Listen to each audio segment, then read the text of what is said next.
안녕하세요. 반갑습니다. 오늘 날씨도 좋지요?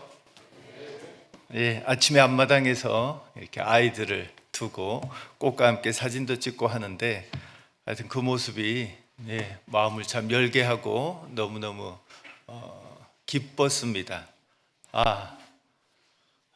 이 교회는 하여튼 사랑이 넘치는구나. 오늘도 우리 사회자님께서 인사라고 했는데 막 일어나셔가지고 막 이 마음을 전하고 싶으셔서 이런 마음들이 다 하나님께서 주시지만 교회를 통해 주십니다. 그래서 교회에 얼마나 사랑이 많은지 형제자매님들 그 마음을 볼 수 있어서 너무너무 반갑고 기쁘고 좋습니다. 우리 봉사회장님께서 또 아침에 잠깐 차 한잔 하시면서 많은 분들이 또 전도되고 이사 오고 하셔가지고 이제 막 수가 이제 늘고 있다고 하셔요. 그래서 너무너무 기쁘고 감사합니다. 하여튼 주님 오실 때까지 이 교회 주인으로 우리가 교회의 주인이죠. 하여튼 교회를 위해서 또 복음을 위해서 열심히 살았으면 좋겠습니다. 자, 기도드리겠습니다. 우리를 사랑해 주시는 고마우신 아버지 하나님 감사드립니다.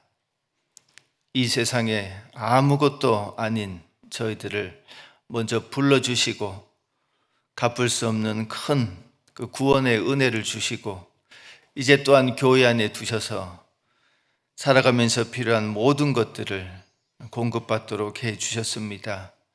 주님께 받은 은혜가 너무나 커서 그 은혜를 보답하는 마음으로 살고 있습니다.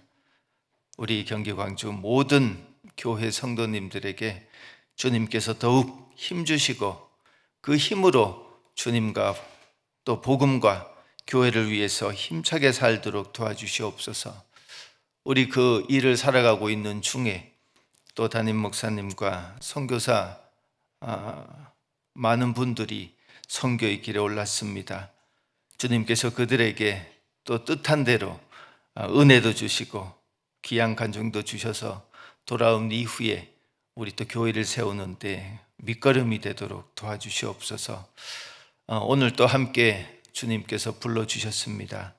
저희들에게 필요한 말씀도 주시고 또 한 주를 살아갈 때 힘이 나도록 도와주시옵소서. 전국 또 전 세계 주님의 이름으로 역사하는 모든 곳에 주님께서 능력으로 역사해 주시기를 기도드립니다. 이 한 시간 온전히 주님께 의지드리며 우리를 사랑해 주시는 예수님 이름으로 기도드렸습니다. 아멘. 자, 히브리서 11장을 찾겠습니다.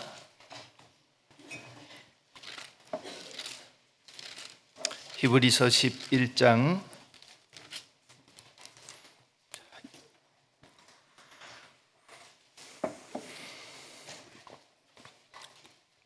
자, 6절부터 12절까지입니다.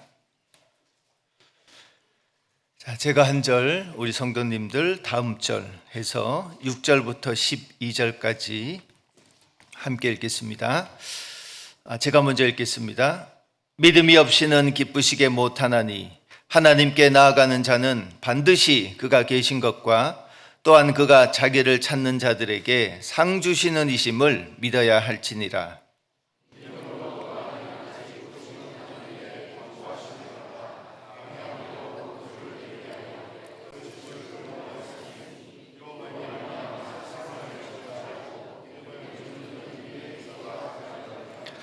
믿음으로 아브라함은 부르심을 받을 때에 순종하여 장래 기업으로 받을 땅에 나갈새 갈 바를 알지 못하고 나갔으며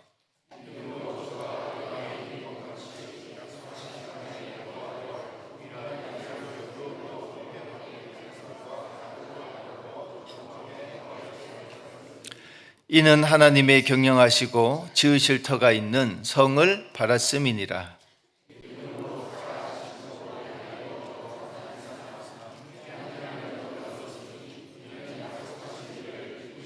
같이 읽겠습니다.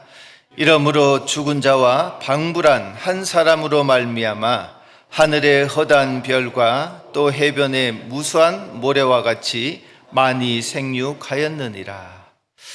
오늘 주제는 상 주심을 바라보게 하는 믿음입니다. 자, 우리 모두 인생을 살고 있지만 인생은 그냥 지나가는 것이 아니죠. 인생은 무엇으로든지 채워가고 있는 중입니다.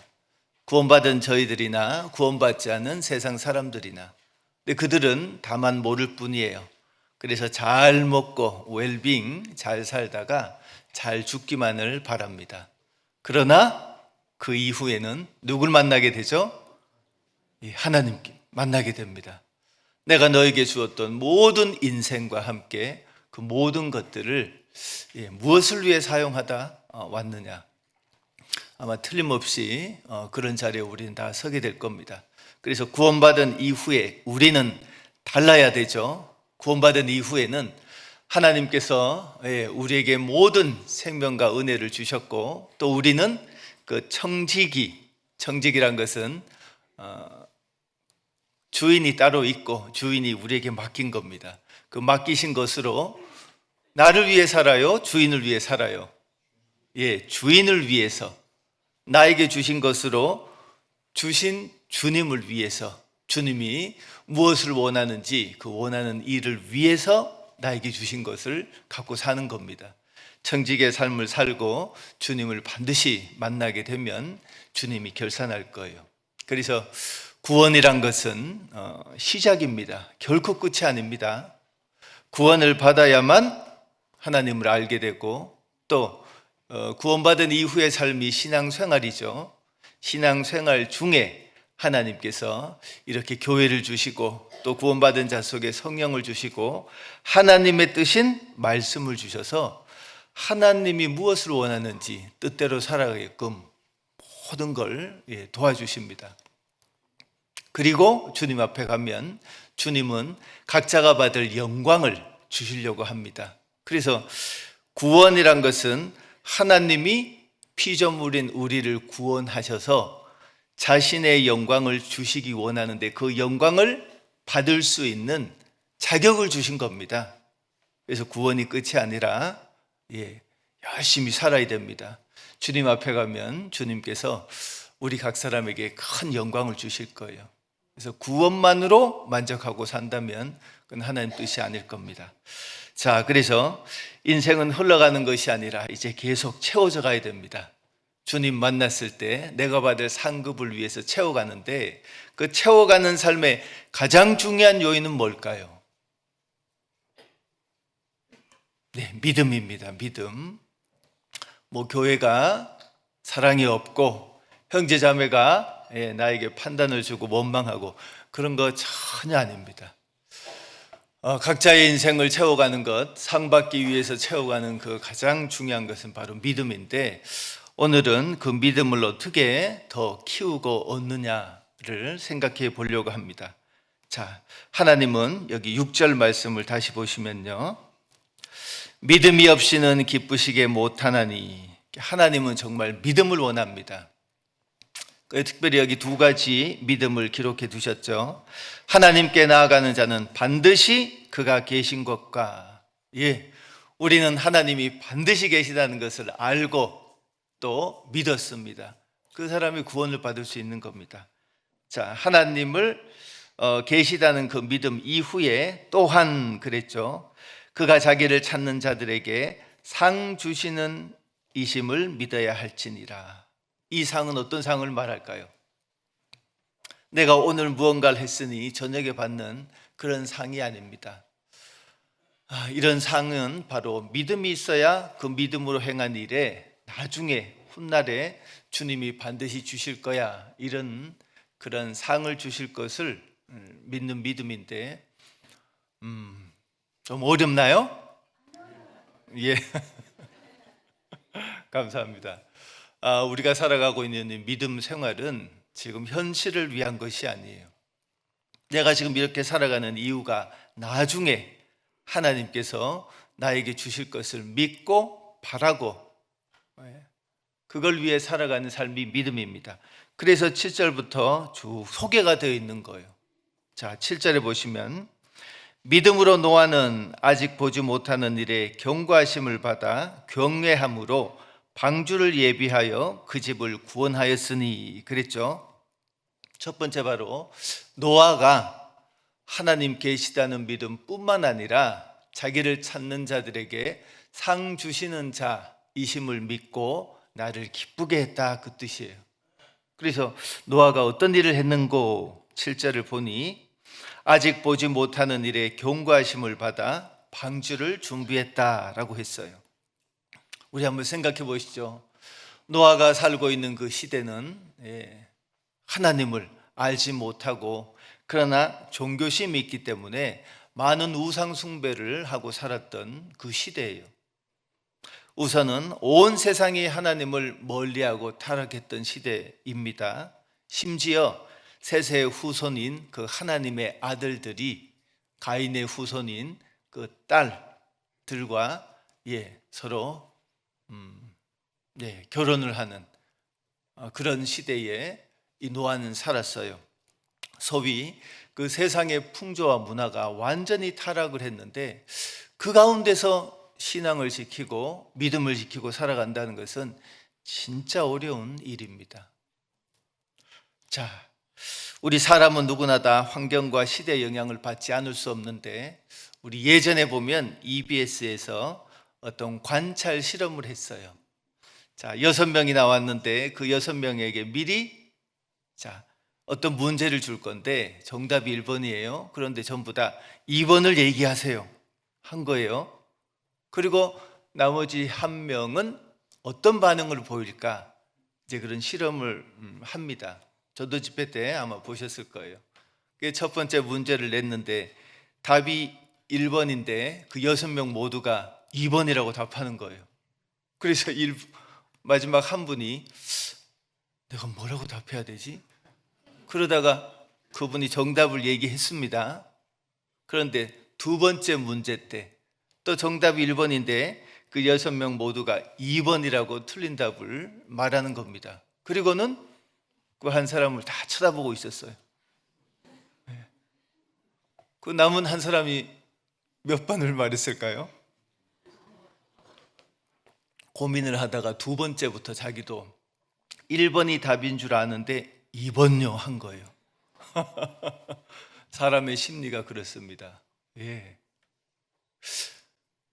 그 7명 가운데 6명이 다 틀린 답을 얘기하니 그들의 그 시선, 그 분위기, 그 중압감을 못 이겨서 자기도 동조 틀린 걸 따라하게 되죠. 그런데 생각을 한번 해보셔요.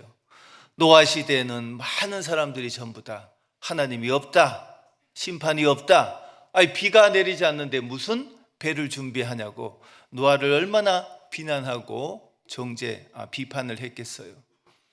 믿음에 견고하여져서 하나님께 영광을 돌리며 약속하신 그것을 또한 능히 이루실 줄을 확신하였으니 그랬죠. 이 아브라함의 그 믿음은 현재 얻은 땅은 없지만 언젠가는 하나님이 주실 거야. 현재 그는 이방 민족들 사이에 정말 보잘것없는 작은 인원이지만 언젠가는 하나님이 자신의 후손들을 바다의 모래같이 크게 많게 하실 거야. 그 아브라함은 그런 믿음을 갖고 믿었습니다. 자, 그래서 이 믿음을 아브라함만이 아니라 우리를 위해서도 아브라함이 그렇게 하셨다라고 기록을 되어 있죠. 22절, 23절 두 절만 같이 읽겠습니다. 그러므로 이것을 저에게 의로 여기셨느니라. 저에게 의로 여기셨다 기록된 것은 아브라함만을 위한 것이 아니요 의로 여기심을 받을 우리도 위함이니 그랬습니다. 이 아브라함에게 하나님이 왜 그렇게 하셨을까요? 아무 뜻 없이 하신 것이 아니에요. 아브라함의 인생 중에 그렇게 하신 것은 바로 저와 여러분 주님 오실 때까지 구원받을 모든 그리스도인들에게 본으로 주신 겁니다. 그래서 하나님을 기쁘시게 하는 것 믿음이죠.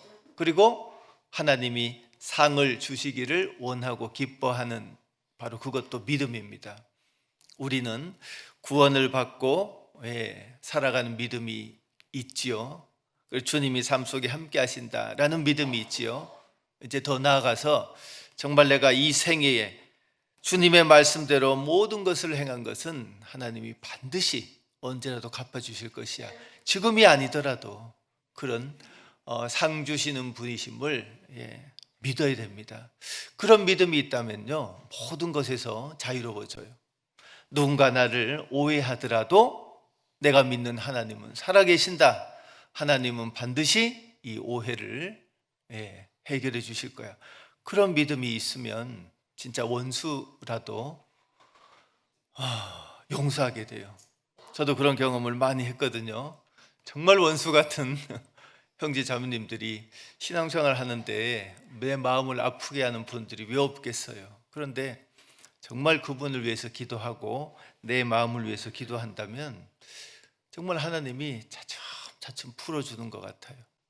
마치 겨울이 지나고 봄이 오는 그 한 달 사이에 만물이 자꾸 변하는 것처럼 그렇게 오래 가지 않더라고요. 그냥 내 마음을 자꾸 변화시켜 주셔서 정말 원수를 이제 사랑하게 되고, 저도 그런 경험을 많이 했습니다.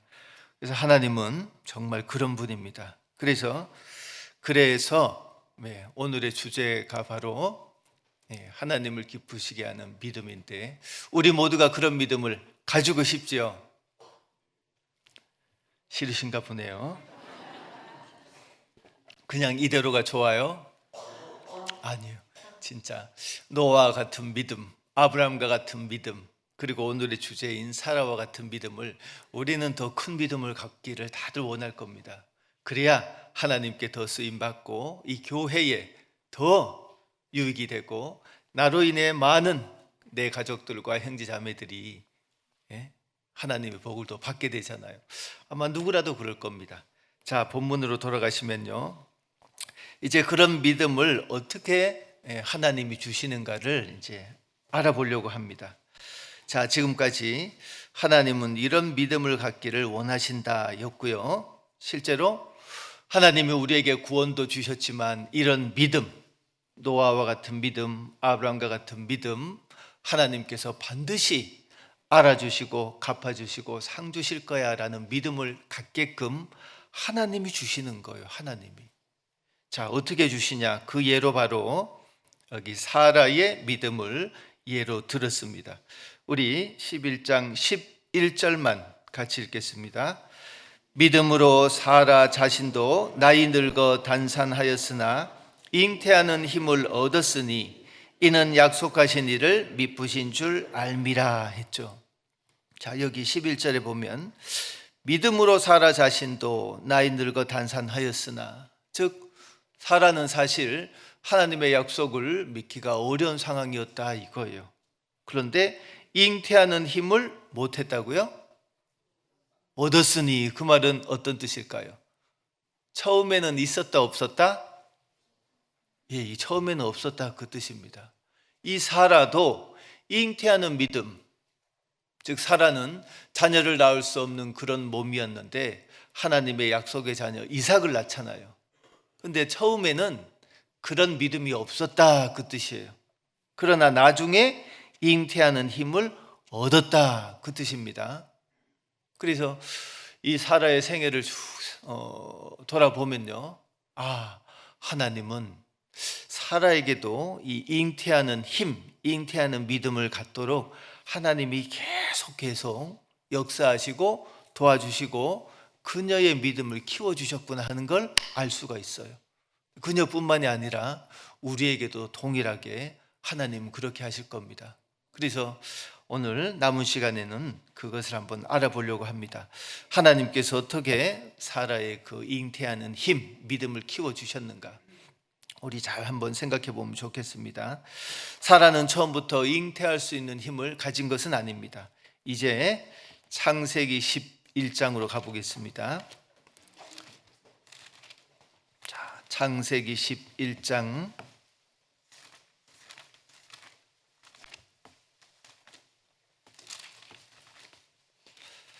30절입니다.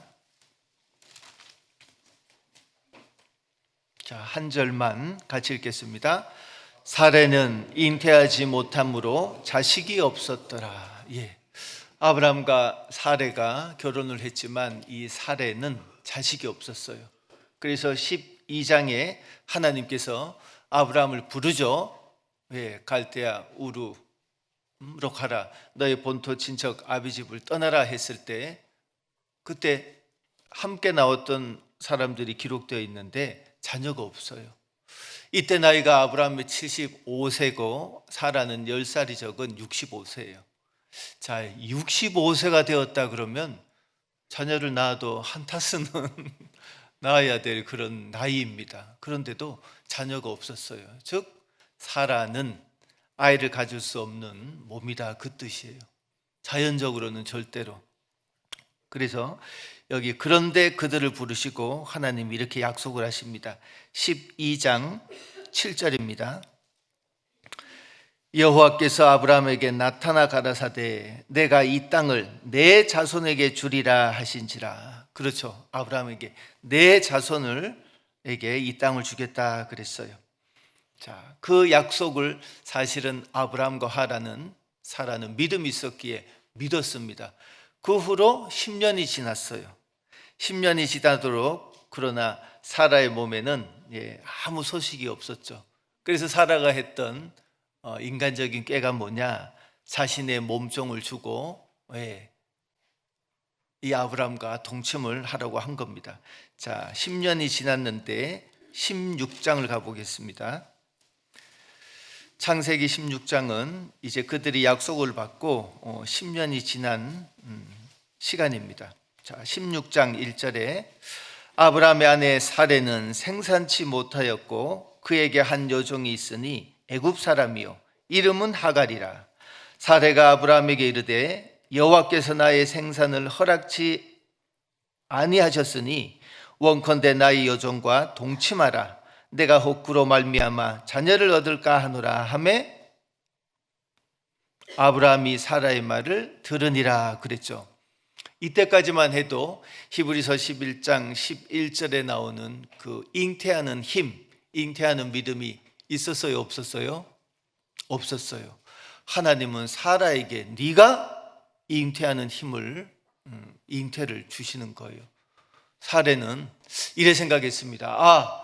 하나님께서 말씀하셨으니 반드시 이루어질 거는 같은데, 그러나 아브라함의 후손이라고 했으니 굳이 내 씨는 아니어도 되겠다. 왜? 자기는 잉태를 못하니까요.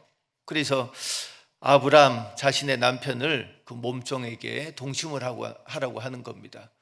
하나님이 말씀하셨는데 혹 이런 방법으로 하나님이 약속을 이루시는 걸까?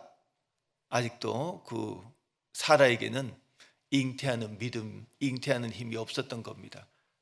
그런데 여기 아브라함도 그런가 해가지고 여기 2절에 보면 사라의 말을 들으니라 한 거예요. 그들은 하나님의 약속을 받고 10년이 지났지만 그 10년 동안 몸에 아무 변화가 없기 때문에 하나님께서 또 이렇게 후손을 가지라고 하는 건가 하고 큰 의심 없이 그렇게 한 겁니다. 자, 이런 생각은 사라에게는 당연한 생각입니다. 그 당시에는 항상 몸종들이 그런 역할을 했죠. 우리나라 과거에도 그랬을 거고. 그래서 이때까지만 해도 사라에게는 그 잉태하는 힘이 없었습니다. 이제 나이가 더 들고 아브라함이 99세, 사라가 89세가 되었을 때 예수님과 두 천사가 함께 나타납니다. 창세기 18장입니다. 이때가 바로 아브라함이 99세예요.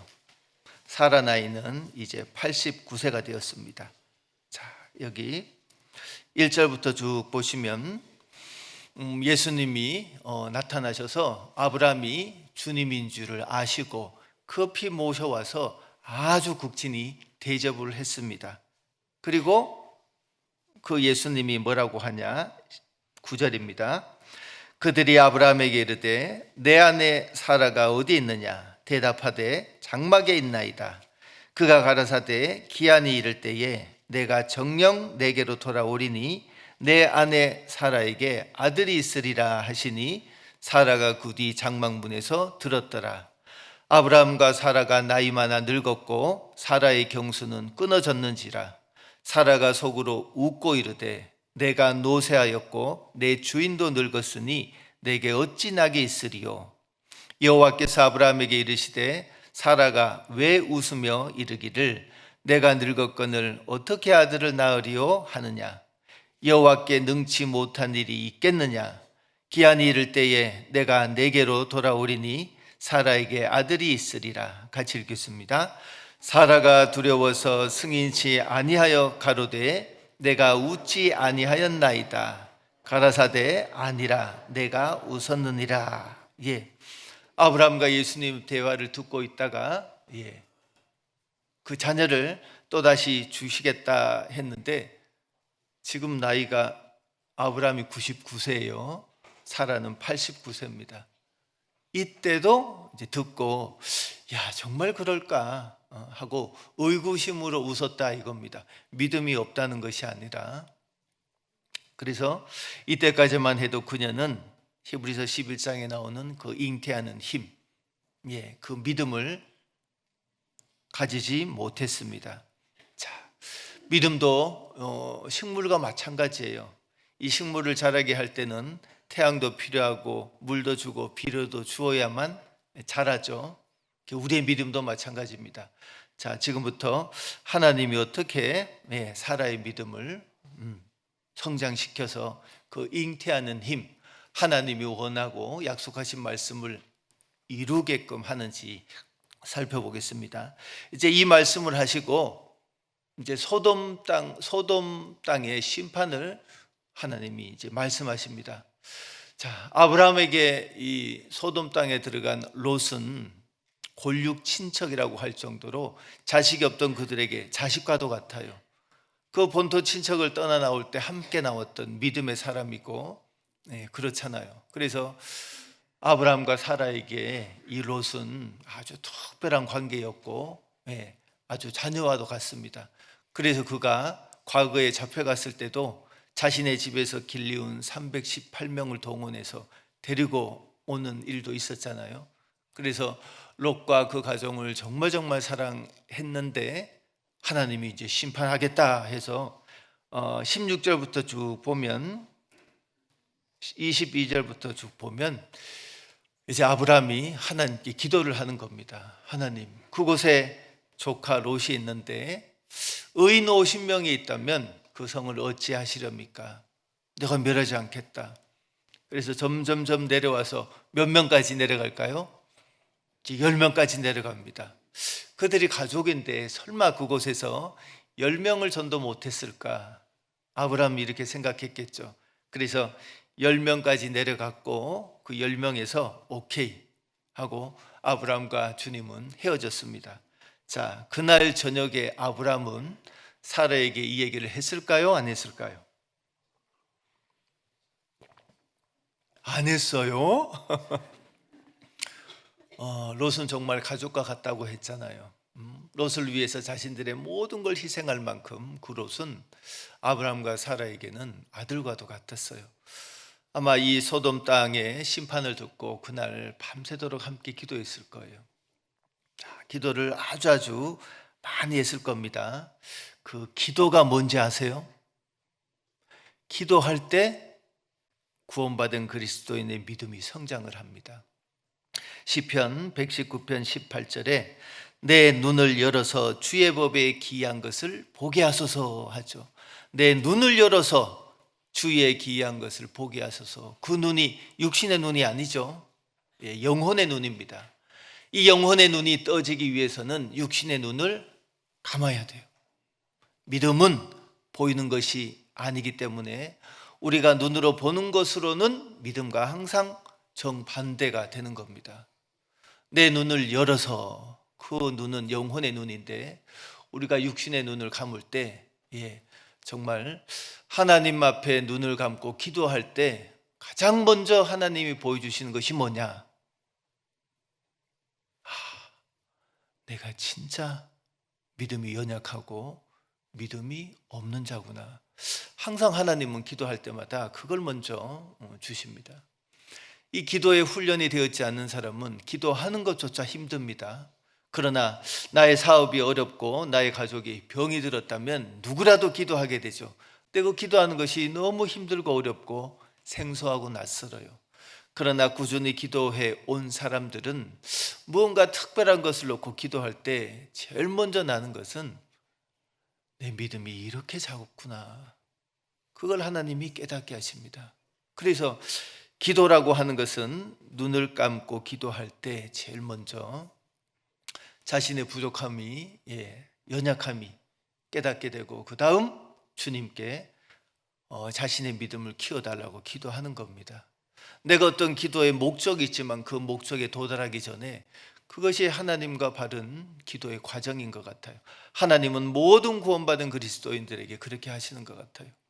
이 아브라함과 사라가 기도를 하는데 이 사라의 마음이 점점점 변했을 거예요.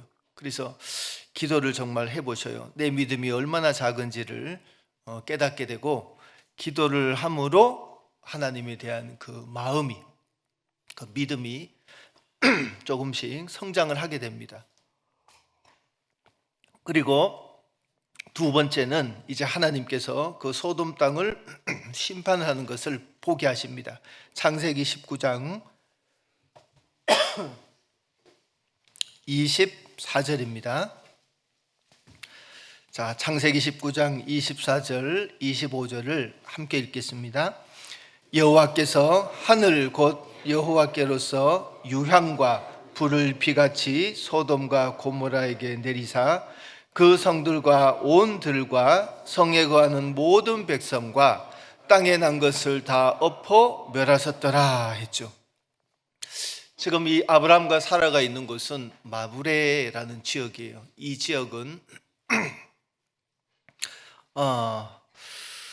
해발고도 한 900 정도 되는 헤브론 산지의 평야에 있습니다. 그러니 얼마나 높았겠어요? 남산타워 꼭대기가 해발고도 500입니다.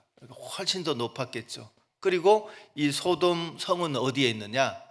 소돔 옆에 사해바다는 해발고도 마이너스 400, 즉 지면보다 더 낮은 곳에 사해바다가 있는데 그 사해바다 옆에 솟아 올라가 있는 어떤 그 곳이 바로 소돔이에요. 그러니까 아브라함과 사라는 내려다가 쭉 그 소돔 땅 쪽을 바라보면서 기도할 수 있고 볼 수 있는데 그때 하나님이 하늘에서 유향과 불을 비같이 소돔과 고모라에게 내리셨다고 돼 있어요. 그러니까 아브라함과 사라는 그 장면을 생생하게 목격할 수 있었어요. 하늘에서 막 비가 내리니까요, 비처럼. 그리고 온 성들과 온들과 성에 거하는 모든 백성과 땅에 난 것을 다 엎어 멸하셨더라.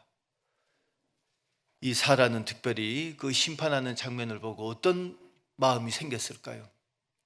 이야, 하나님은 정말 하신 말씀을 이루시는구나. 그렇죠? 하나님은 인생이 아니시니 시건치 않으시는구나. 하나님은 정말 심판하시고 두려운 분이구나. 아마 그런 마음을 느꼈을 겁니다. 그래서 이 소돔의 심판은 결코 작은 사건이 아니죠. 베드로후서 2장 6절에 소돔의 심판은 후세에 경건치 아니할 자들에게 본을 삼은 것임을 밝혔기 때문에 그 천재지변보다 더 큰 심판을 보면 누구라도 하나님이 하시는 그 일에 경외감도 들고 두려움과 공포가 들 거예요. 오늘 우리 담임 목사님께서 그 남비를 가셨는데 남비는 지진이 많습니다. 저도 에콰도르에서 선교를 하다가 왔는데 그 에콰도르 교회 성도들이 많거든요. 한 400~500명 되는데 특별히 어떤 날 주일날 가득 차냐 그러면 주중에 지진이 있었을 때 그 에콰도르 지역이 하여튼 지진이 나고 나면 한 1년에 몇 번씩 납니다. 이렇게 누워있으면 침대가 막 들썩들썩 거려요. 그래서 처음에 저희들도 그 잠을 자다가 막 지진이 나서 들썩들썩 거리는데 물침대처럼 막 움직여요. 겁이 나가지고 막 야! 다 나가 이러고 막 나왔는데 아무도 안 나오더라고요. 그 동네 사람들, 그 지역 사람들은 이것이 계속 1년에 수차례 여러 번 경험을 하니까 그냥 그저 그래요. 근데 나온 사람들은 저희 집하고 우리 선교사 가족들만 나오고 그곳에 사는 사람들은 아무도 안 나옵니다. 근데 정말 웃긴 것은 그 주중에는 큰 지진이 한번 발생하고 나면 그 주의 주일날 얼마나 많이 나오는지 몰라요. 성도들뿐만 아니라 막 가족들 막 다 데리고 나오는 것 같아요. 그래서 이 어머니 임원들이 얼마나 지혜로운지요. 그 지진이 한번 나잖아요. 그러면 그날 점심을 막 진짜 2배로 준비합니다. 말 안 해도 틀림없이 많이 나올 거야. 그러니까 사람은 이 자연재해 앞에서 약해지고 무능해질 수밖에 없어요. 왜? 하나님이 하시는 그 창조주께서 하시는 그 심판에 사람의 마음은 두려움을 가질 수밖에 없습니다. 이때도 이 일을 통해서 이 사라는 하나님이 어떤 분이구나 하고 경외감이라고 하죠. 크게 두려운 마음이 들었을 거예요. 하나님이 이런 일을 통해서 사라의 믿음을 자꾸 성장케 하는 겁니다. 그리고 세 번째 어떤 일이 있었냐? 창세기 20장입니다. 1절을 제가 읽어보겠습니다. 아브라함이 거기서 남방으로 이사하여 가데스와 술 사이 그랄에 우거하며 아브라함이 이제 자기가 있던 그 마므레에서 소돔 땅이 있던 방향의 반대쪽으로 내려갔어요. 아까 마므레라는 것은 이제 큰 높은 산지라고 했죠. 아마 먹을 것이 없었던지 또는 그 큰 심판을 보고 두려웠는지 이제 반대쪽 평지로 내려갔습니다. 그래서 그랄까지 갔는데 그 그랄은 여기 아비멜렉이라고 하는 왕이 있었는데 그 왕이 이제 사라를 잡아가는 거죠. 자, 그런 일이 있었습니다. 그곳의 왕 아비멜렉이 사라를 취해갔는데 그곳 왕은 그 애굽과 가까워서인지 그 나라의 풍습은 왕이나 강한 자가 마음에 드는 여인이 있다면 그냥 취해오는 겁니다. 강하니까. 그런데 남편이 있고 저항을 하잖아요. 그럼 남편을 죽여버려요. 그래서 아브라함이 우리가 저곳에 가거든 당신은 내 아내라고 하지 말고 누이라고 해라 한 거예요. 죽을 수밖에 없기 때문에 우리라면 누구라도 그랬을 것 같아요. 자, 그랬는데 이 아비멜렉 왕이 그 사라를 취해갔습니다. 그리고 시간이 얼마나 지났는지 모르지만 어느 날 밤에 하나님께서 나타나셨죠. 그리고 너 왜 사라를 데려갔느냐 하고 책망을 했습니다. 원래 우상은 보이지 않잖아요. 그런데 이 아비멜렉 왕에게 하나님이 어떤 모습으로 나타났는지 모르지만 얼마나 놀랐을까요? 얼마나 놀랐을까요? 우리는 헛것만 봐도 놀랐는데 하나님께서 어떤 모습으로든지 나타나셨고 이 왕은 너무너무 놀라고 두려움 위에 떨었습니다. 그래서 여차저차 했겠지요. 나는 아내인지 모릅니다. 몰랐습니다. 아내라고 말하지 않았습니다. 누이라고 해서 데려왔습니다. 하나님께서 이 왕의 그 변명을 이해하고 받아줬습니다. 그리고 돌려보내라고 했죠. 자, 그래서 7절입니다. 이제 그 사람의 아내를 돌려보내라. 그는 선지자라 했어요. 아브라함에게 특별히 선지자라라고 얘기를 했고 그가 너를 위하여 기도하리니 내가 살려니와 내가 돌려보내지 않으면 너와 내게 속한 자가 다 정령 죽을 줄 알지니라 했어요. 그래서 이 왕은 날이 밝는 대로 그들을 불러다가 큰 상으로 마음을 위로하고 보상하고 돌려보냈습니다. 그런데 어떤 일이 또 있었냐? 자, 여기 17절, 18절을 같이 읽겠습니다. 아브라함이 하나님께 기도하매 하나님이 아비멜렉과 그 아내와 여종을 치려하사 생산케 하셨으니 여호와께서 이 왕의 아브라함의 아내 사라의 영고로 아비멜렉의 집 모든 태를 다치셨음이더라. 어떤 이유인지는 여기 하나님이 말씀하셨죠. 이 왕이 사라를 데려가고 얼마나 시간이 지났는지 모르지만 아마 왕도 몸에 이상이 생겼고 그 집에 아내와 여종도 태가 다 다쳤다. 그 말은 출산을 해야 될 시기인데도 출산하지 않게 하여튼 하나님께서 그 몸에 어떤 작용을 하셨던 것 같아요. 사라를 데려간 이후에. 그래서 아브라함은 그들을 위해 기도했고, 여기 18절 말씀이 그런 뜻입니다. 자, 여호와께서 이왕에 아브라함의 아내 사라의 연고로, 즉 사라 때문에 왕과 그 집의 모든 태를 닫아서 몸에 좀 이상이 있었는데, 이제 사라를 보내준 그 일로 인해서 17절에 아브라함이 하나님께 기도했을 때 그 아비멜렉과 그랬죠. 그 왕의 몸도 그 아내와 여종도 치료해서 생산케 했다는 겁니다. 자, 아브라함과 사라가 이 사건을 접하면서 어떤 생각을 했겠어요? 그제서야 정말 하나님이 원하는 그 믿음의 사람으로 성장한 겁니다. 야, 하나님이 생명을 주관하고 계신 것이 틀림없구나. 아이가 나와야 될 그 태를 닫아서 생산치 못하게도 하고, 또 아브라함이 기도하니 그 태를 열어서 생산케 하고, 왕의 몸도 어떤 문제가 있다가 풀려났는지는 모르지만 그런 일들을 통해서 이 사라의 믿음이 이제 성장을 한 겁니다. 이제 이해되시죠? 예. 하나님은 아브라함과 사라의 삶 속에 계속 이런 사건을 통해서 그들이 하나님이 이미 약속을 하셨고, 이 두 사람은 그 약속의 말씀에 그들의 믿음이 도착하도록 계속 삶 속에서 역사하는 겁니다. 그래서 이 사건을 통해서 이 사라는 과거에 여호와께서 나의 생산을 허락하지 않는다라고 생각했지만, 그러나 그녀의 생각은 달라졌습니다.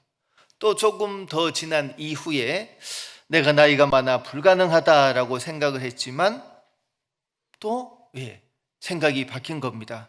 사라는 이런 하나님의 역사를 보고 경험하고 이제 믿음이 생긴 겁니다. 그래서 창세기 21장 1절입니다. 여호와께서 그 말씀대로 사라를 권고하셨고, 여호와께서 그 말씀대로 사라에게 행하셨으므로 사라가 잉태하고 하나님의 말씀하신 기한에 미쳐 늙은 아브라함에게 아들을 낳으니 라고 했어요. 결국은 사람의 태를 여시고 생명을 잉태케 하시는 창조주 하나님을 알게 되었고, 그 생명이 자라도록 인도와 보호를 하시는 여호와 하나님을 경험하며 믿음이 성장되었습니다. 이 사라가 얼마나 기뻤는지 여기 6절에 함께 읽겠습니다. 사라가 가로되 하나님이 나로 웃게 하시니 듣는 자가 다 나와 함께 웃으리로다 했어요. 이 사라는 얼마나 기뻐가지고, 이 웃음은 이제 쭉 읽어보시면 사라가 이렇게 큰 기쁨으로 대설 연애를 얻었다고 했는데 이게 처음입니다. 아브라함과 사라가 75세에 65세에 하나님께 부르심을 받고 그 많은 세월을 쭉 살다가 이제 아브라함 나이 100세에 사라 나이 90세에 하나님께서 이렇게 크게 웃게 하신 겁니다. 이 웃었다는 말은 하여튼 어떻게 해석을 해야 될까요? 하여튼 아주 큰 웃음인데, 이 사라는 결국 아들을 낳았다는 그 기쁜 마음으로 웃은 건 아닐 거예요. 내가 그동안 수십 년 동안 하나님의 약속에 대해서 의구심을 가지고 살아왔는데, 이제 내가 하나님을 전적으로 믿게 되었다. 하나님이 정말 내 몸을 통해서 자녀를 낳게 하셨구나. 그 자녀를만을 위한 웃음이 아니라 이제 그녀의 믿음은 하나님이 원하는 잉태하는 힘, 히브리서 11장 그 믿음의 그 족보에 올라갈 정도로 성장되었고, 그리고 그녀는 아마 그 믿음 때문에라도 아마 크게 기뻐하고 우셨을 겁니다. 우리 시편 113편을 보겠습니다. 시편 113편. 하나님은 어떤 분이신가를 이렇게 소개해 주셨어요. 시편 113편 여기 6절부터 9절까지 같이 읽겠습니다. 스스로 낮추사 천지를 살피시고 가난한 자를 진토에서 일으키시며 궁핍한 자를 거름 무더기에서 드셔서 방백들 곧 그 백성의 방백들과 함께 세우시며 또 잉태하지 못하던 여자로 집에 거하게 하사 자녀의 즐거운 어미가 되게 하시는도다. 할렐루야 했죠. 그 하나님이 누구냐 이거요. 하나님은 정말 천지 만물의 창조주고 주관자고 하지만 하나님은 자기 자신을 스스로 낮추신 분이다. 하나님이 자기 자신을 낮추신 이유가 뭐냐? 이 천지를 살피시기 위해서. 하나님은 저 하늘에서 이 땅의 모든 사람들을 살피십니다. 특별히 구원받은 그리스도인들은 하나님이 눈동자같이 지키시고 침 삼킬 동안도 살피시는 거예요. 우리를 살피시면서 그 이유가 가난한 자를 진토에서 일으키시며 궁핍한 자를 거름 무더기에서 드셔서 방백들 곧 그 방백의 백성의 방백들과 함께 세우시며 하나님이 우리를 살피셔서 우리의 믿음을 키우시고 이 땅에서 조롱을 받지 않도록 하나님이 우리의 믿음을 키우셔서 우리의 믿음이 이 세상을 밟고 올라서고 그런 믿음의 삶을 살도록 하나님은 우리를 정말 인도하시는 분이에요. 그리고 9절에 또 잉태하지 못하던 여자로 집에 거하게 하사 그러죠. 옛날에 잉태하지 못했다면 쫓아냈겠죠. 그런데 이 9절 말씀을 쭉 읽어보면 누가 생각나요? 방금 읽었던 사라도 생각나고 또 사무엘 선지자를 낳았던 한나도 생각나는 거예요. 우리 한나도 한번 볼까요? 자, 사무엘 상입니다. 하나님이 이런 일들을 하시는 겁니다. 이제 사라는 큰 기쁨을 얻었는데 사무엘 상 여기 1장을 보시면 하나님이 이 한나에게도 동일한 그 믿음의 기쁨을 주셨습니다. 사무엘 상 1장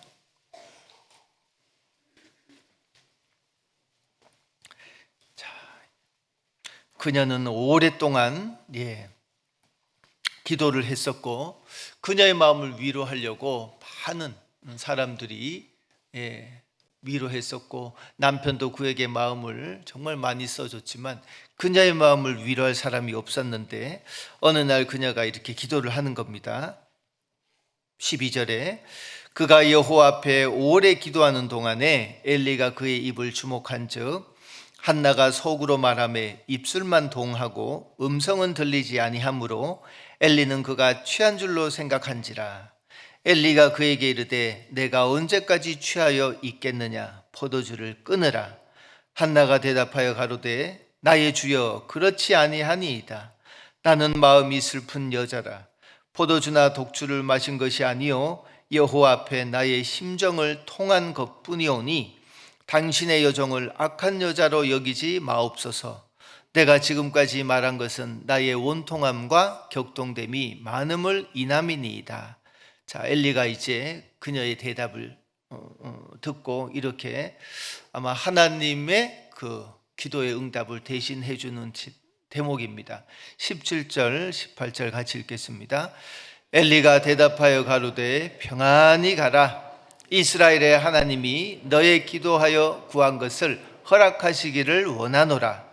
가로되 당신의 여종이 당신께 은혜 입기를 원하나이다 하고 가서 먹고 얼굴에 다시는 수색이 없으니라 했죠. 그녀도 사실은 한나와 똑같은 믿음인 거예요. 그녀도 오랫동안 기도해 왔지만 특별히 하나님이 크게 응답하지 않았는데 그날은 엘리 제사장을 통해서 하나님의 기도 응답이 들어왔잖아요. 그 기도 응답을 듣고 한나가 취한 건 뭐예요? 지금 내 몸에 자녀가 생긴 건 아닌데 진짜 믿음이 대단하죠. 18절에 가로되 당신의 여종이 하나님께 은혜 입기를 원하나이다 하고 그 제사장의 말을 듣는 그 순간에 됐다, 하나님이 이루어 주실 거야 라고 그때부터 이미 하나님의 약속을 받은 겁니다. 그녀는. 그래서 얼굴에 다시는 수색이 없느니라 했잖아요. 자, 믿음에는 반드시 결과가 생기는 겁니다. 믿음에는 반드시 결과가 생깁니다. 예.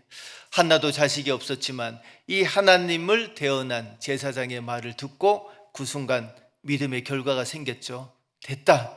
이제 하나님께서 나의 이 기도를 들어주시는구나 하고 그때부터 마음을 다르게 먹었잖아요. 이 사라도 마찬가지죠. 그 많은 시간을 지난 이후에 자기 몸에 잉태케 하고 아이가 나온 이후에 이 사라는 정말 그녀는 큰 믿음을 갖고 살았을 겁니다. 그래서 믿음에는 반드시 결과가 생깁니다. 하나님이 그걸 원하시는 거예요. 구원받은 믿음만으로 살지 말고 또 내가 매일매일 교회 안에 살아간다. 감사합니다. 그런데 그런 믿음만으로 살지 말고 지금 힘들고 어렵더라도 장래에 나중에 하나님께서 어떻게 갚아주신다는 것을 믿고 지금 힘들지만 더 큰 믿음을 가지고 소망을 가지고 교회와 함께 마음과 모든 것을 함께 합력하여 살아라, 바로 그 뜻이에요. 진짜 우리가 하나님께서 하늘을 굽어 살피시고 우리의 낮은 몸을 영광의 것으로 갚아주십니다. 한국 형제자매님들은 신분이나 삶이 비슷하죠. 그런데 제가 잠깐 에콰도르 얘기를 했습니다만 그 과익길 교회에 갔을 때는 베네수엘라에서 그 난민으로 내려온 거지들이 엄청 많았어요. 그들은 베네수엘라가 나라가 망했죠. 인구의 3분의 1이 그 나라를 다 떠났습니다. 그래서 베네수엘라는 위에 있어요. 쭉 남미 밑으로 쭉 내려오는 거예요. 콜롬비아도 가고 에콰도르도 가고 또 내려가서 볼리비아도 가고 페루도 가고 리마도 가고 계속 내려가는데 그들이 걸어 다니는데 수개월을 그래 걸어갑니다. 차를 타고 가면 불쌍하기 그지없어요. 아이들을 그 위에 그냥 시커먼 짐보따리에 그냥 침낭 같은 거 둘둘둘 마른 거 하나 놓고 아이를 그 위에 태우고 그들이 가족들이 막 길을 가는데 가다가 이제 차를 태워달라고 해요. 근데 누가 태워주겠어요? 안 태워주고 그냥 먹는 음식이 죽어가는 분도 있고 그래요. 근데 그들이 그 에콰도르에도 정말 많아요. 과야길은 너무 더운 도시니까 집이 필요 없잖아요. 그래서 이 다리 밑에만 들어가면 그냥 거덕대기 하나 이렇게 덮고 자는데 항상 사거리에 보면은 먹을 걸 달라고 이렇게 항상 사거리에 서면 그래요. 그래서 저는 동전을 늘 차에 준비하고 갔어요. 이게 한국인의 특유의 정인데 그런 사람들 보면 그냥 지나갈 수가 없어요. 이제 부모들이 너무 힘들고 어려우면 한 대여섯 살 10대 또 이렇게 자녀들을 시켜요. 작은 애들이 정말 못 먹어서 창문을 이렇게 톡톡톡 두드리면서 먹을 걸 달라고 하는데 그거 안 줄 힘이 없더라고요. 그런데 그들 중에 론이라고 하는 한 베네수엘라 사람이 구원을 받았습니다. 현지 전도인이 이제 가다가 밥 한 끼 주려고 집으로 데려가고 거기서 이제 전도 집회를 계속 하다가 이분이 구원을 받았어요. 그리고는 이제 교회에 나오게 되었는데 이분이 얼마나 기뻤는지 하루에 한 끼를 먹어요. 키가 175인데 몸무게가 45kg예요. 아마 얼마나 말랐는지 몰라요. 이제 시커멓고 그런데 그들은 베네수엘라에 정말 많은 부자로 살다가 거지로 그냥 전락을 한 거죠. 나라 때문에. 그리고 얼마나 기뻤는지 이제 교회 나오면서요. 일주일에 일독, 이독씩 해요. 그러니까 밥 먹고 하루 종일 앉아서 성경을 보는 거예요. 그리고 이제 특별히 저한테 와서 이제 궁금한 거 묻고 그러다가 이분이 이제 식당에 취직을 하게 되었는데 그 베네수엘라 사람들이 일을 하려고 얼마나 많이 줄 서 있는지 몰라요. 그래서 식당 주인이 일 똑바로 못 하잖아요. 한 2시간 일하고 이제 돈을 딱 주고 야, 가. 이제 다음 사람이 와서 또 일하려고 오는 거예요. 그럼 일해봐. 또 이렇게 보다가 한 반나절 보다가 시원찮잖아요. 야, 가. 갈 때 돈도 안 줍니다. 이렇게 반나절 일했으면 그냥 밥 한 그릇 이렇게 주고 가라 그래요. 근데 이 형제가 이제 구원을 받고 얼마나 이제 기쁜 삶을 살든지 이제 한 달 정도 살다가 일을 해야 되잖아요. 그래서 이제 일자리를 기도로 하다가 이제 집 근처에 식당을 찾았어요. 이분이 얼마나 하나님에 대한 기쁜 마음으로 주인을 섬기고 섬겨야 되니까 막 일을 너무 잘한 거예요.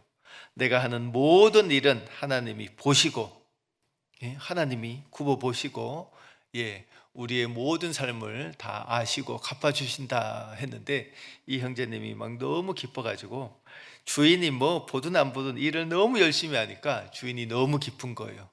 그러다 이 형제가 그럽니다. 저 수요일 날은 제가 교회를 가야 돼서 한 2시간 빠져야 되는데, 이제 일반 사람 같으면 주인이 뭐라 그래요?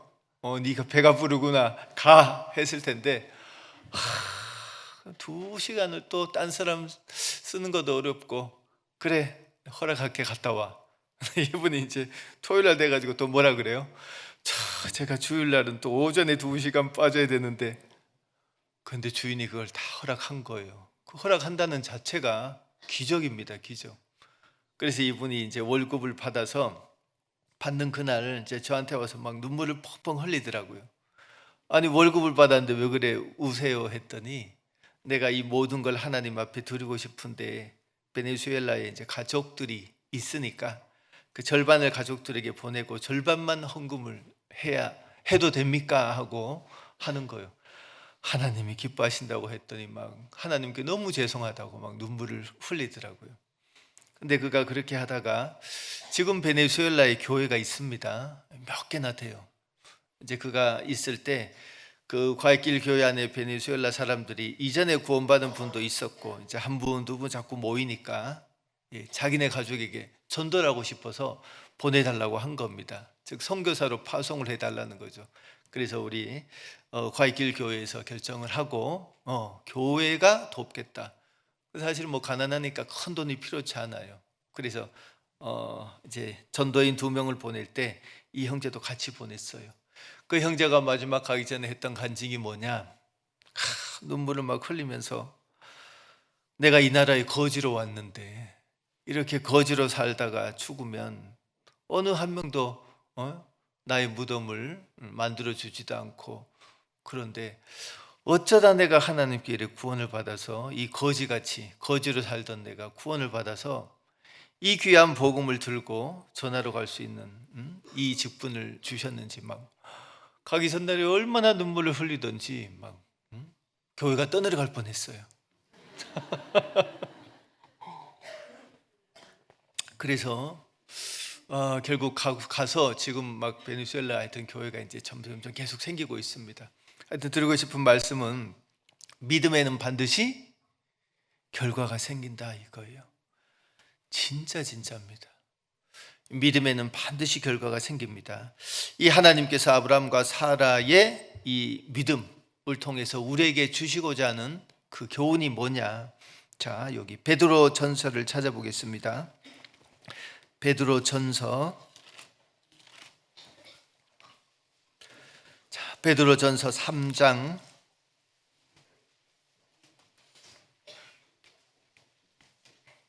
1절부터 제가 몇 구절 읽겠습니다. 베드로 전서 3장 1절부터 아내된 자들아, 이와 같이 자기 남편에게 순복하라. 이는 혹 도를 순종치 않는 자라도 말로 말미암지 않고 그 아내의 행위로 말미암아 구원을 얻게 하려 함이니, 너희의 두려워하며 정결한 행위를 봄이라. 너희 단장은 머리를 꾸미고 금을 차고 아름다운 옷을 입는 외모로 하지 말고, 오직 마음에 숨은 사람을 온유하고 안정한 심령에 썩지 아니할 것으로 하라. 이는 하나님 앞에 값진 것이니라. 전에 하나님께 소망을 두었던 거룩한 부녀도 이와 같이 자기 남편에게 순복함으로 자기를 단장하였나니. 6절 같이 읽겠습니다. 사라가 아브라함을 주라 칭하여 복종한 것 같이 너희가 선을 행하고 아무 두려운 일에도 놀라지 아니함으로 그의 딸이 되었느니라 한 것처럼, 아브라함은 하나님의 모형입니다. 사라는 바로 교회 모형이에요. 저와 여러분의 삶의 모형입니다. 하나님께서 이 믿음의 선진들을 삼으시고 앞으로 그 후손들이 어떤 믿음으로 살아가야 되는지를 지금 알려주고 계신 거예요. 자, 아브라함이 하나님의 모형이라면 사라는 저와 여러분 교회 모형이에요. 우리가 어떤 마음으로 살아야 되느냐? 바로 1절부터 6절까지 이런 마음으로 살아야 된다 이겁니다. 그래서 3절에 보면 너희 단장은 머리를 꾸미고 금을 차고 아름다운 옷을 입는 외모로 하지 말고, 이 말은 바로 주님이 다시 오시면 이 세상의 것 모든 것들은 다 없어질 거예요. 그렇죠? 이 땅에 있는 모든 것들, 이 땅에서 생겨난 모든 것들은 다 없어질 겁니다. 우리가 가지고 누리고 있는 이 모든 것들, 그러나 이 땅에서 난 거라면 다 없어질 거예요. 그런 것으로는 절대로 우리의 믿음을 성장케 하지 못하고 하나님을 기쁘시게 하지 못합니다. 자, 그럼 어떻게 해야 되느냐? 4절, 오직 마음에 숨은 사람을 온유하고 안정한 심령에 썩지 아니할 것으로 하라. 이는 하나님 앞에 값진 것이니라. 우리 마음에, 하나님이 우리 마음에 무엇을 주셨어요? 주께서 내 마음에 두신 기쁨은, 그렇죠? 하나님이 내 마음속에 두셨다. 뭘 뒀다고요? 우리가 하나님을 알고 구원을 받을 때 그 믿음을 우리 마음에 주신 겁니다. 그 믿음을 모든 각자에게 주셨는데 우리 마음속에 있는 그 믿음을 온유하고 안정한 심령으로, 즉 정말 평안함과 감사함으로 우리의 그 믿음을 계속 키워가야 됩니다. 그것이 바로 하나님 앞에 썩지 않을 값진 것이라고 했어요. 고린도전서 3장에는 우리가 하나님 앞에 천국 들어갈 때 그리스도의 심판대가 있는데 그때 하나님이 우리 각자의 삶을 공력으로 시험한다고 했죠. 그래서 금과 은처럼 보석으로 우리의 믿음을 키우고 그렇게 산 자들에게는 불태워지지 않으니 그것 그대로 하나님이 영광으로 갚아주시고, 그러나 나무나 풀이나 집, 이 세상의 것들로 만족하고 살았던 것들은 공력으로 다 불태워 없앱니다. 그럼 하나님 앞에 구원을 받되 불 가운데 얻은 것 같은 그 책망을 받는 그 구원으로 하나님 앞에 서게 될 거예요. 즉 이 사라의 믿음을 하나님이 계속 키워주셨습니다. 그것처럼 우리 구원받은 모든 그리스도인들도 어떤 마음으로 살아야 되느냐? 자, 4절입니다. 전에 하나님께 소망을 두었던 거룩한 부녀들도 이와 같이 자기 남편에게 순복함으로 자기를 단장하였나니 사라가 아브라함을 주라 칭하여 복종한 것 같이 했어요. 자, 이 사라를 잘 생각해 보셔요. 사라는 아브라함 옆에 항상 있었습니다. 이 아브라함이 그 땅을 나올 때 그 아비 데라는 또 중간 과정에서 죽고, 또 그 사촌도 죽고, 또 함께 나왔던 롯도 떠나가고, 하여튼 모두가 다 떠나갔지만 그 아브라함 옆에 끝까지 남은 사람이 누구예요? 사라입니다. 사라. 사라를 통해 우리가 배울 수 있는 교훈이 뭐냐? 우리의 믿음이 성장을 한 믿음으로 여기 아브라함 곁을 끝까지 붙어 있어야 돼요. 믿음이 좋다는 게 뭐예요? 교회가 어떤 일을 하고 힘든 일을 하고 때로는 나의 생각 이상을 넘어서, 나의 믿음 이상을 넘어서 어떤 일을 할 때 왜 이렇게 할까라는 생각을 하지 마시고, 그러면 마음이 멀어지고 떠나게 됩니다. 내가 지금은 이해하지 않지만 하나님께서 굽어 살펴보시고 이 교회를 통해서, 특별히 일꾼들을 통해서 이렇게 일하시는가 보다, 나도 저들의 믿음을 담고 싶다 하는 것이 맞고, 그리고 지금은 내가 이해되지 않지만 협력해야지, 동참해야지. 이 사라는 끝까지 아브라함 곁을 떠나지 않았잖아요. 그것처럼 이 아브라함이 얼마나 이사를 많이 했는지 모르죠. 그 고향을 떠나서 가나안으로 왔죠. 가나안에서 또 애굽 땅으로 갔죠. 애굽에서 다시 가나안으로 왔죠. 아까 또 보셨죠? 가나안에서 다시 또 내려갔죠. 그러다 또 올라오고, 그렇게 많이 이사를 다니는데 사라는 한마디도 안 한 겁니다. 왜요? 여기 아브라함을 주라 칭하여 복종한 것 같이 했잖아요. 이 사라의 삶을 잘 생각해 보셔요. 아브라함은 2번이나 자기를 이방 왕에게 아내라 하지 말고 누이라 좀 합시다 했잖아요. 근데 아브라함만 두려워서 그런 말을 했을까요? 사라는 어떻게 생각했을까요? 당신이 나를 누이라고 한다면 나는 붙잡혀 갈 텐데 당신만 살려고 나를 죽일 참이냐? 사라는 그럴 수 있죠. 사라도 그 풍습을 아는 거예요. 그래서 남편이 누이라고 좀 해주세요라고 할 때 사라는 당연히 자기도 야 그럼 내가 나도 위험한데 이런 생각을 당연히 할 수 있지만 이 사라는 여기 아브라함을 주라 칭했다는 건 뭐예요? 아브라함을 믿은 것이 아닙니다. 아브라함 뒤에 있는 하나님을 믿었기 때문에 하나님께서 아브라함을 선택해서 이렇게 인도하시니 내가 이 아브라함에게 순종해야 되겠다라고 한 거예요. 왠지 아십니까? 우리 히브리서 11장 그 앞에 한번 볼까요? 히브리서 11장 자 8절입니다. 히브리서 11장 8절에 믿음으로 아브라함은 부르심을 받을 때에 자 아브라함의 믿음을 하나님이 아주 크게 칭찬하고 있어요. 그리고 11절 믿음으로 사라 자신도 나이 늙어 단산하였으나 잉태하는 힘을 얻었으니 자 11절은 믿음으로 사라 자신도 했죠. 이 아브라함의 믿음과 함께 그 아래에 놓은 것이 아니라 동등한 위치에서 놓고 함께 같은 위치로 같은 영광으로 하나님이 칭찬하고 있는 거예요. 아브라함만 잘한 것이 아닙니다. 아브라함의 믿음을 그렇게 칭찬했는데 그 아브라함처럼 사라도 그런 믿음으로 살았다라고 칭찬을 하는 거예요. 만약에 사라가 자기에게 일어나는 삶 속의 모든 사건 중에 아브라함 남편만 믿었다면 사라는 그렇게 살지 못했을 거예요. 그런데 사라도 왜 연약하고 부족하고 믿음이 없었던 아브라함을 주라 칭할 수 있느냐? 그 아브라함의 하나님을 믿은 겁니다. 그래서 여기 11절 후반절을 보면요, 잉태하는 힘을 얻었으니 이는 약속하신 이를 미쁘신 줄 알미라 그랬죠. 하나님에 대한 믿음이 있었고 12절 같이 읽겠습니다. 이러므로 죽은 자와 방불한 한 사람으로 말미암아 하늘의 허다한 별과 또 해변의 무수한 모래와 같이 많이 생육하였느니라 했어요. 자, 이러므로 아브라함에게 약속한 그 자녀, 결국 아브라함을 통해서 예수님이 태어나잖아요. 예수님을 통해서 아브라함에게 하나님이 2번의 약속을 했는데 내 자손을 바다의 모래같이 많게 하리라고 한 것은 육신적인 그 후손들이에요.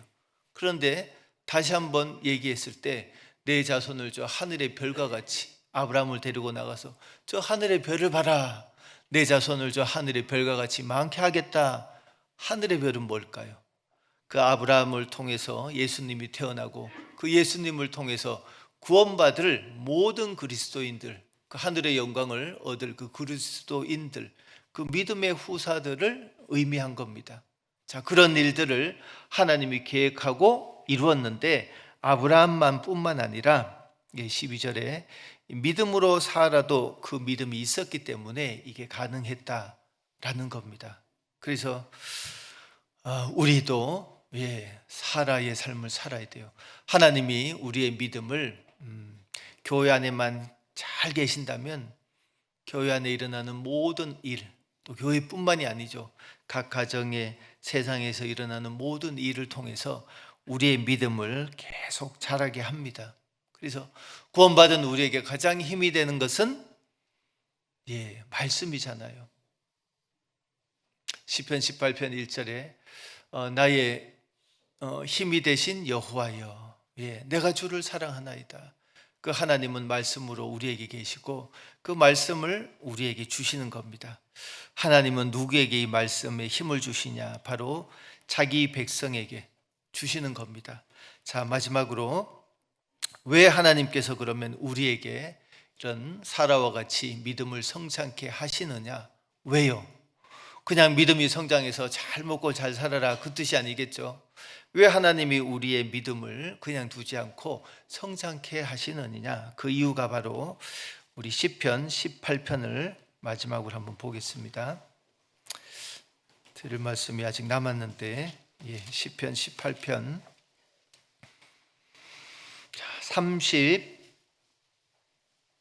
30절부터 제가 읽어보겠습니다. 시편 18편 30절. 하나님의 도는 완전하고 여호와의 말씀은 정미하니 저는 자기에게 피하는 모든 자의 방패시로다.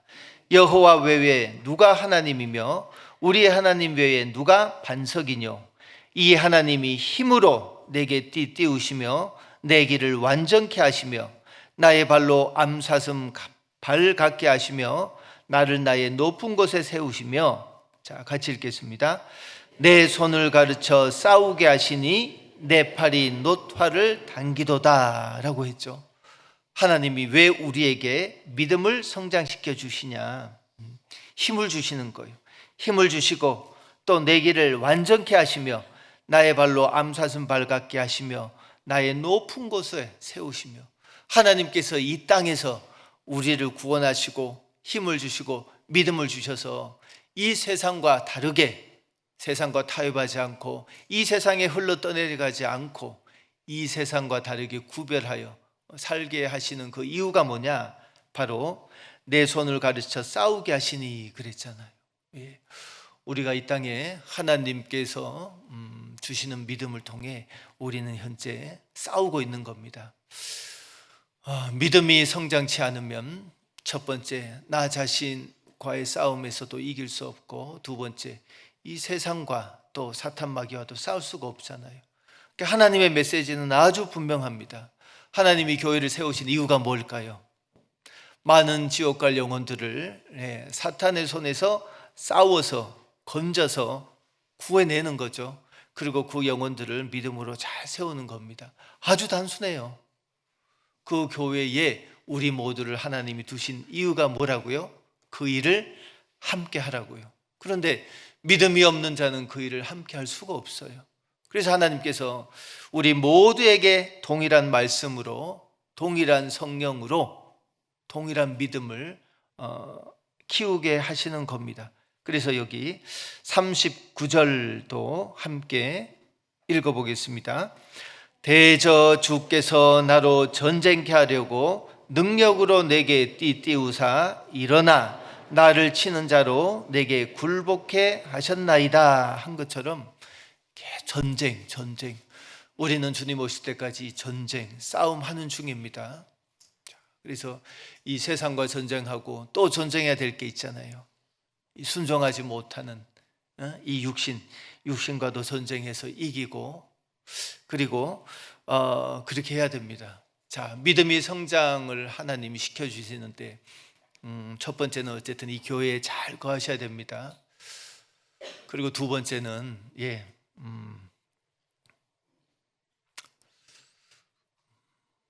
요단강을 잘 건너야 됩니다. 우리 홍해를 빠져나오는 것은 하나님이 홍해를 갈라주셨죠.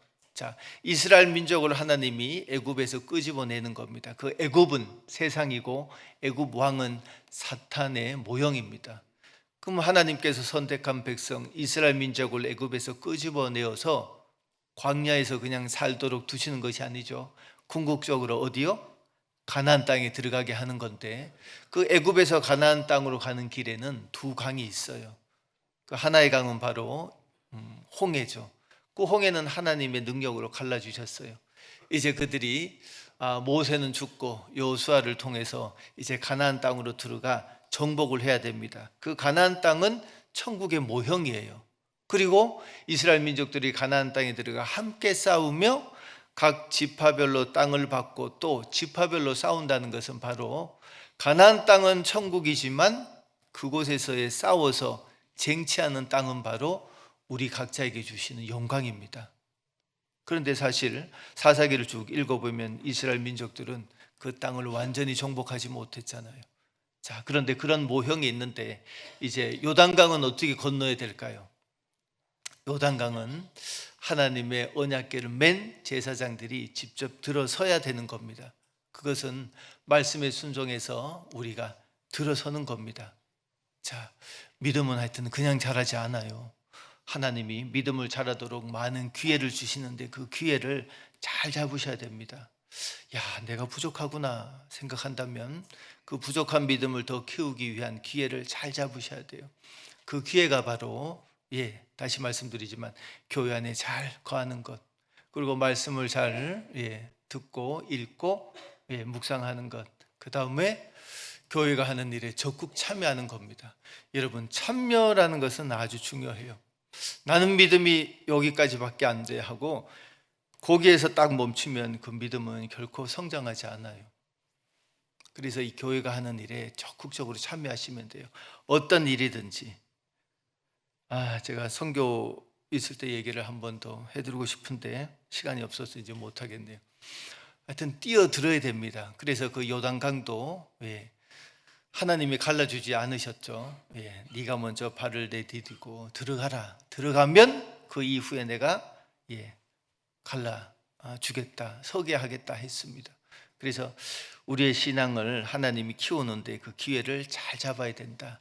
그 믿음이 점점점 성장하는 길은 내가 할 수 있는 것만 하지 마시고 그 이상의 것을 우리가 하나님이 교회를 통해서 함께 하자고 요구할 때 동참하는 겁니다. 어떠한 것이 되었든 잊지 마시고 하여튼 그렇게 해서 우리 모두가 아브라함처럼 사라처럼 믿음이 성장해서 그 믿음을 가지고 하나님이 광주 이 교회를 더욱 성장케 해 주셨으면 좋겠습니다. 기도하고 마치겠습니다. 우리를 구원해 주신 아버지 하나님, 참으로 감사를 드립니다. 우리는 믿음이 연약하지만 하나님께서 이 교회를 두시고 교회 안에서 하나님의 일을 하게 하심으로 우리의 믿음을 키우게 하십니다. 정말 봉사하는 것, 전도하는 것, 또 헌금하는 것, 또 모든 일들에 우리가 참여하고 합력할 수 있도록 도와주시옵소서. 그 일을 할 때 나의 믿음이 조금 성장한다는 것을 우리 모두가 경험하도록 도와주시옵소서. 우리의 작은 믿음들을 하나님이 다 모으셔서 큰 믿음으로 교회를 통해서 더욱 많은 영혼들 전도하고 또 세우는 일에 하나님께 쓰임받기를 원합니다. 주님, 이 모든 일들을 능히 하시도록 우리 경기 광주 모든 형제자매님들의 믿음을 키워주시기를 원합니다. 남아있는 시간도 주님께 영광이 되도록 인도해 주시옵소서. 우리를 사랑해 주시는 예수님 이름으로 기도드렸습니다. 아멘.